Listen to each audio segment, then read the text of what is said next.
ఆంధ్రప్రదేశ్లోని పలు ప్రాంతాల్లో బంగారు గనులు వెలుగులోకి వస్తున్న సంగతి తెలిసిందే. ఇప్పటికే తుగ్గలి మండలంలో బంగారు గనులు ఉన్నట్లు గుర్తించడమే కాక అక్కడ తవ్వకాలు ప్రారంభించారు.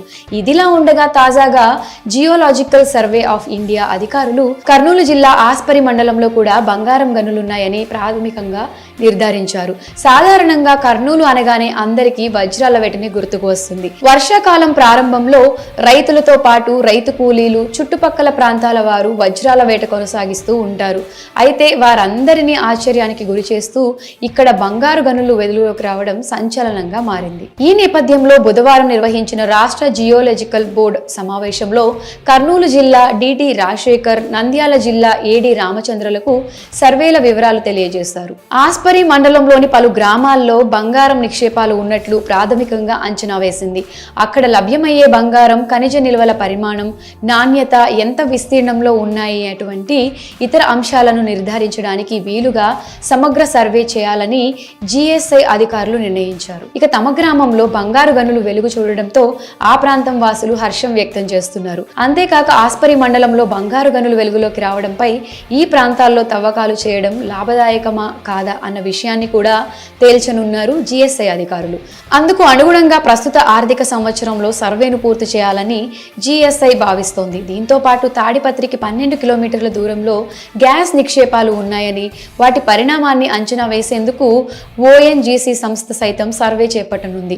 అలాగే ఏపీలోని జొన్నగిరి ప్రాజెక్టులో వచ్చే ఏడాది చివరి నాటికి పూర్తి స్థాయిలో ఉత్పత్తి ప్రారంభించాలని భావిస్తున్నారు. ఏడాదికి 750 కిలోగ్రాముల ఉత్పత్తి సామర్థ్యం గల ఈ మైన్లో వచ్చే ఏడాదికి చివరి పూర్తి స్థాయి ఉత్పత్తి ప్రారంభమయ్యే అవకాశం ఉందని అన్నారు అధికారులు. ఇక కర్నూలు జిల్లా తుగ్గలి మండలంలోని జొన్నగిరి, ఎర్రగడ్డ, పగిడిరాయి గ్రామాల్లో బంగారం గని విస్తరించి ఉందని జిఎస్ఐ అధికారులు తెలిపారు. దీనిని జొన్నగిరి గోల్డ్ ప్రాజెక్ట్ గా పిలుస్తున్నారు. ఈ గనికి 2013లోనే అనుమతులు వచ్చాయి. బంగారాన్ని తవ్వి తీయడానికి అవసరమైన ముందస్తు పనులన్నీ పూర్తి చేయడానికి 8 నుంచి 10 సంవత్సరాలు పట్టిందని వెల్లడించారు అధికారులు. ఈ క్రమంలో ఎన్ఎండిసి రాష్ట్రంలో బంగారంతో పాటుగా అనుబంధ ఖనిజాల తవ్వకాల కోసం గనులు కేటాయించాలని ఇప్పటికే దరఖాస్తు చేసుకున్న సంగతి తెలిసిందే.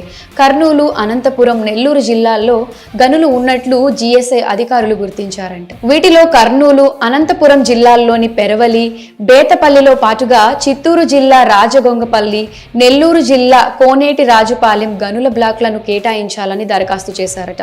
ఈ గనుల్లో బంగారంతో పాటుగా అనుబంధ ఖనిజాలను తవ్వుకునేందుకు అనుమతి కోరినట్లు సమాచారం. మొత్తం మీద ఏపీలో బంగారం గనులు వెలుగులోకి రావడం చర్చనీయాంశంగా మారింది. రాష్ట్రంలోని అనంతపురం, కర్నూలు, చిత్తూరు, నెల్లూరు జిల్లాల్లో ఈ నిక్షేపాలను గుర్తించారు.